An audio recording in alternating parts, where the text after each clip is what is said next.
Greetings scholars, my name is Wormwood and welcome back to Chinese etymology. Last time we talked about the etymology for Dong, east, as well as master or host. And today we continue with the next cardinal direction, Nan, which means south.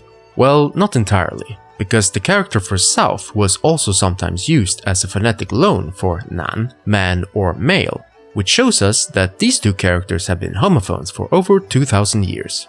But enough waffling already, let's do some etymology. According to our friend Xuan, the character for south is explained as follows: Nan, 任也, 草木至南方有之任也, 从北人生.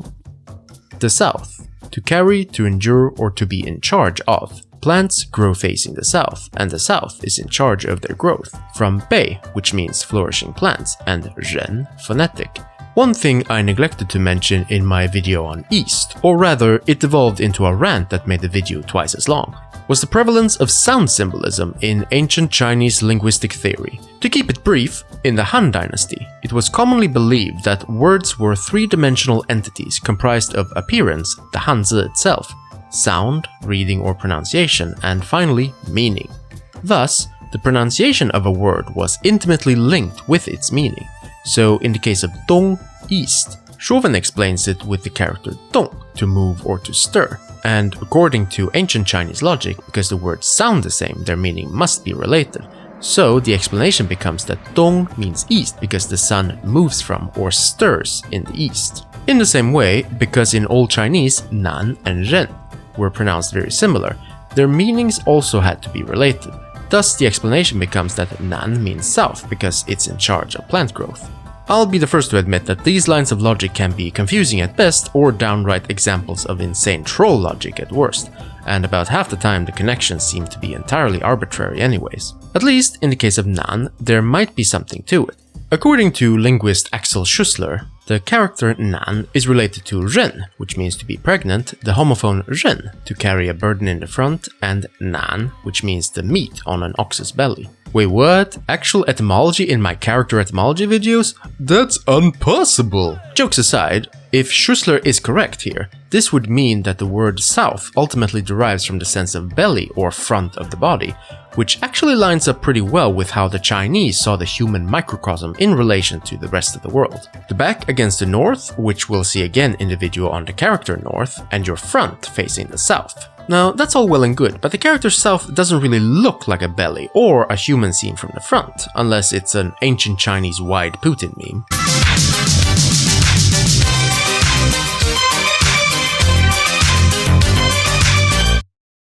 Believe it or not, Nan is actually a picture of a bell, presumably one of those huge bronze bells that were all the rage on the crazy party scene circa 1000 BCE.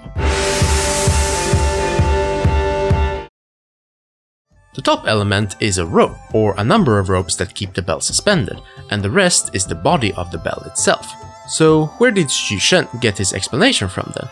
Well, Mr. Xu never actually had access to the oracle bone or bronze vessel inscriptions, so he had to rely on the oldest bamboo scrolls he could find, which were probably from the spring and autumn period, which neatly brings us to...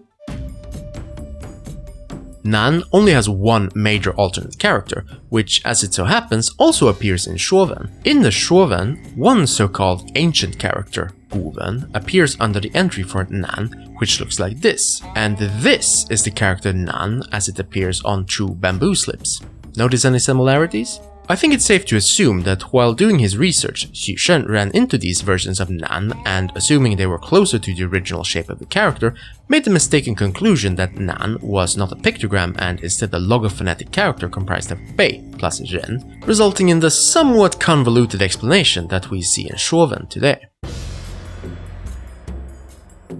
As always, let's look at a few ways you can improve your standard handwriting first. I won't go over the basics because I have a basic writing tips video in the works at the moment, and I'm guessing you're all pretty tired of hearing me say straight lines equals bird by this point. Now, starting from the top, instead of writing a Chinese number 10, shi, write the top part of nan like the upper half of zuo and you, with the second stroke slanting down towards the right instead of going straight down. Also note that you can write the very first stroke either long or short, whichever you personally like best. Now, this bit here surrounding the bottom half that looks a little bit like a table can be written easily in one of two ways.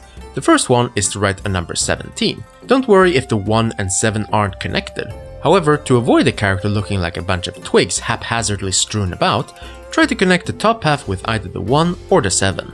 Aesthetic! The second way is to write the outer part like a rounded lowercase letter n. I personally like making it rounded and a little bit flat, but I'm not your dad, so feel free to make it more or less angular as well as more or less flat at your discretion.